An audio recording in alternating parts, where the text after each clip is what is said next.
प्रेम के लिए शब्द ज्ञान की आवश्यकता नहीं।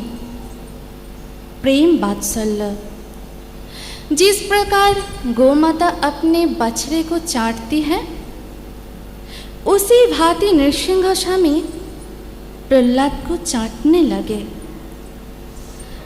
वात्सल्य प्रेम के अभाव के कारण भगवान रो रहे हैं और बोल रहे हैं, मुझे माँ चाहिए, मुझे बाप चाहिए। प्रभु की ऐसी दशा देखकर आह्लादिनी शक्ति जोगमाया भी हंस पड़ी।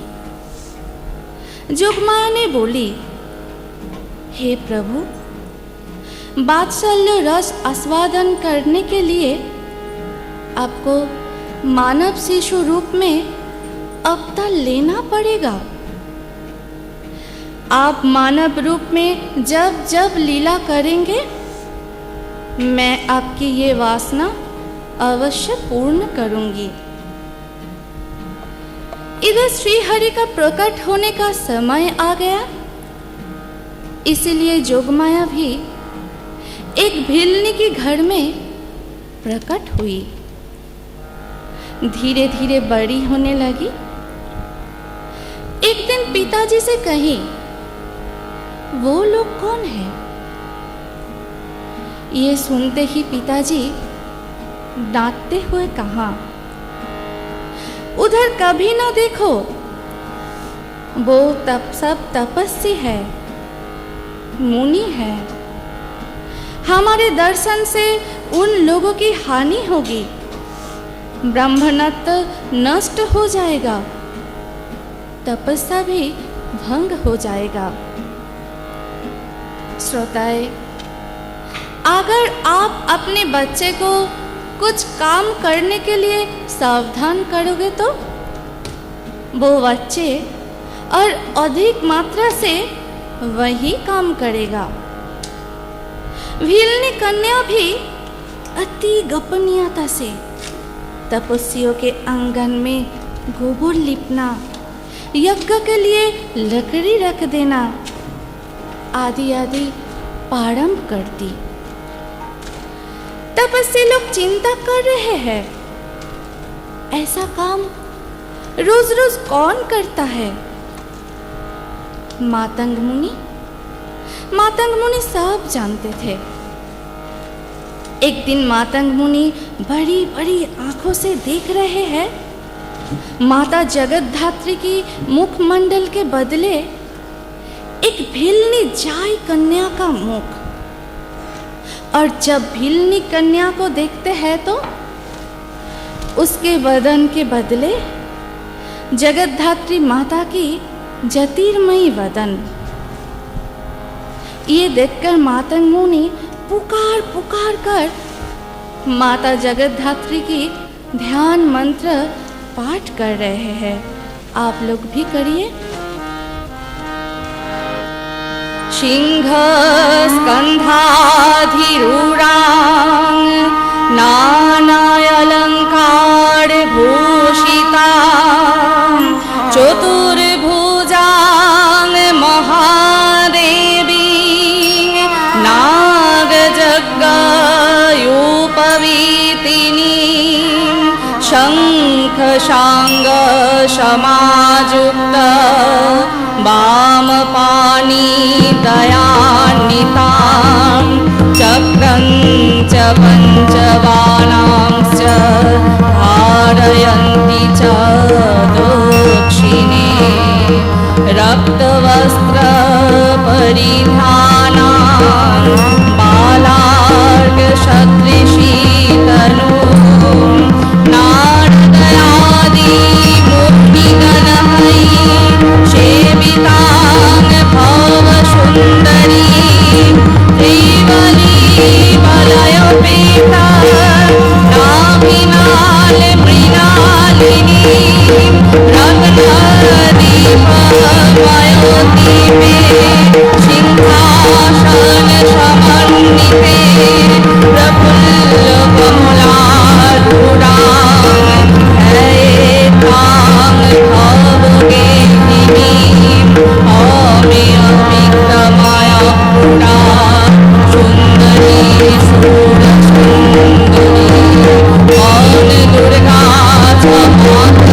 मातंग मुनि पूजिता वन दुर्गा च मातंगी मातंग मुनि पूजिता। विश्व में माता जगद्धात्री की पूजा मातंग मुनि ने पहले आरंभ किए थे। अघटन घटन पोटियोशी योगमाया हंस रही है। योगमाया इसलिए हंस रही है कि परब्रह्म को मानव रूप में अवतार होने का एक संकेत दे दिया मातंग मुनि। इधर परब्रह्म सत्य सनातन श्रीहरि नृसिंह देवता मानव रूप में अवतार होने के लिए योगमाया को सब कुछ करने का मंत्रणा सुनाया और बोले, योगमाया देर ना करो। योगमाया को आदेश मिलते ही योगमाया 14 जनों का एक दल बना ली। वो दल देखकर प्रभु जी ने कहा, योगमाया इस बार की लीला और भविष्य में जो भी लीला होगी यही एक ही दल अर्थात यही 14 जनों का एक ही दल ही रहेगा। केवल वेशभूषा और नाम अलग अलग होगा। मातंग मुनि एक भिलनी कन्या से कह रहे हैं कि तुम मेरे आसन पर बैठो, श्री रामचंद्र तुम्हें दर्शन देने के लिए पधारेंगे। तब भिलनी कन्या ने पूछा, कौन है रामचंद्र? मुनि ने बोला, श्री भगवान। ये सुनते ही भील कन्या कांप गई। वो बोली, नहीं नहीं नहीं, हम लोग नीच जाति है, जोंगले है, मैं नारी जाति हो, मैं अशिक्षित हो, अस्पृश्य हो। भगवान आएंगे तो हमें दर्शन करते ही अपवित्र हो जाएंगे। हमारे सांस प्रश्वास से उनकी देवत्व नष्ट हो जाएगा। ये सुनकर मातंग मुनि कहा, सुन माँ, गभीर रात्रि में उठकर नदी तक संपूर्ण राह को झाड़ लगाकर तुम तो शुद्ध हो गई ना। कागड़ेली जमीन में बालू बिछाकर तुम तो श्रद्धा रूपी आसन पर बैठ गई। जंगल की लकड़ी काटकर हवन के लिए रखकर तुम तो पवित्र हो गई ना। इन सब काम को तुम इतनी तत्पर से छिपकर करते कि कोई मुनि ऋषि तपस्वी तुम्हें देख ना ले। सुन बेटी, सुन सुन, ऐसी गोपन साधन में ही तुम तो भक्ति का पात्र बन गई ना।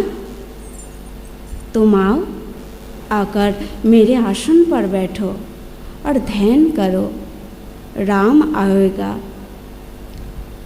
हे श्रद्धालु श्रोताएं, गुरु की शिक्षा कोई कुछ बता नहीं सकता। अहेतु की कृपा से मातंग मुनि अपने आसन दान करके भिलनी कन्या को अहंकार और आसक्ति दोनों से रहित कर दिया।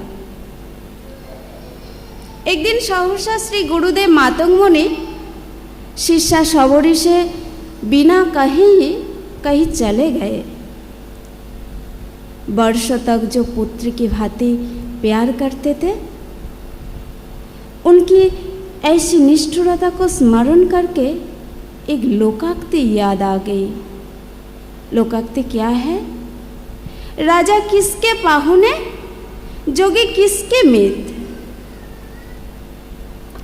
भीलकन्या मन मशश कर पड़ी रही। मन की वेदना को किस पर प्रकट करेगी? गुरुजी मातंग मुनि का स्मरण सदा बना रहा। अरण्य के कुछ कुछ मुनि ऋषि लोग कभी कभी दूर से सबरी की दशा देखकर कहते हैं, सुन बेटी, गुरु की अहेतुकी कृपा की सदा स्मरण करो। तुझे चाहे अनुभव ना हो, किंतु तेरे ऊपर गुरु का अपार कृपा रहेगा ही रहेगा। तुम कृपा से दूर नहीं हो। श्री राम के विरह है तो उसकी ऐसी स्थिति हो गई कि वो घूरने चकित हो गई है। कभी पेड़ के नीचे इधर उधर भटकने लगती है, कभी कभी अंधकार में खिलखिलाकर हंसने लगती है और बोलती है राम आएगा। कभी चेतन अचेतन वस्तु मात्र से अपने संबंध में लगाकर जिज्ञासा करने लगती है। कभी कभी धूल में गड़ागड़ी लगाते हैं। वृक्षों के पास खड़ी खड़ी वर्षा ऋतु की झड़ी की तरह सदा सर्वदा अश्रु वर्षण करने लगती। राम आएगा महाध्वनि करती हुई रोदन करने लगती है। कभी कभी श्वेत बारिश से पूर्णतः सिक्त हो जाती है। अनासक्ति और श्रद्धा भक्ति के साकार विग्रह भिलनी। हे श्रद्धालु श्रोताएं, नृसिंह देवता अभी तक मानव रूप में प्रकट नहीं हुए हैं, लेकिन वैकुंठ में एक विशेष अधिवेशन बुलाया गया है। अधिवेशन क्या है? अधिवेशन का अंत में स्वयं श्रीहरि जोगमाया को मंत्रणा सुनाते समय रो पड़ी और बोले, योगमाया अति शीघ्र लीला की व्यवस्था करो। वात्सल्य प्रेम प्रिजस के लिए मैं तड़पता रहता हूँ, मैं भूखा हूँ। प्रभु की बात सुनकर योगमाया बोले, प्रभु जो आपकी इच्छा। लीला रचने के लिए लीला स्थली और माता पिता सब के खोज में लग गई योगमाया। योगमाया स्वयं मातंग मुनि के आसन पर साधना प्रारंभ कर दी। साधन मंत्र है राम आएगा। शबरी अर्थात करुणा की दृष्टि, शबरी अर्थात अहिंसा की मूर्ति, शबरी अर्थात श्री नाम महात्मा की भारती। अहिंसा और करुणा दोनों सम्मिलित होकर विराजती है। शबरी की साधना का प्रथम सोपान है अहिंसा और करुणा। शबरी अर्थात अहिंसा आचरण और करुणा संचार। शबरी जी अपना समस्त ध्यान गुरुदेव के चरणों पर केंद्रित कर दे, उनकी सुंदर चितवन पर केंद्रित कर दे, उनकी मधुर वाणी पर केंद्रित कर दे और गुरुदेव के आदेश पर मग्न रह गई।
पदाम्बुजम्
अपनी प्रार्थना सुना रही है।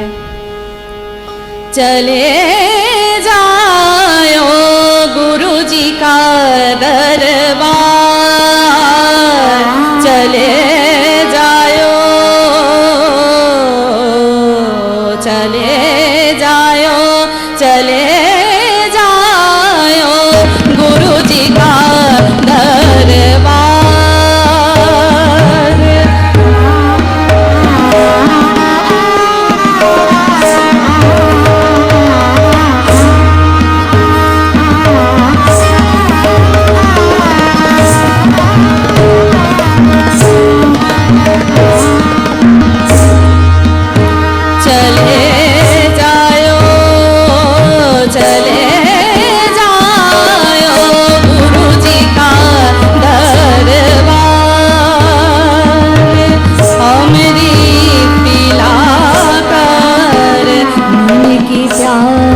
बुझा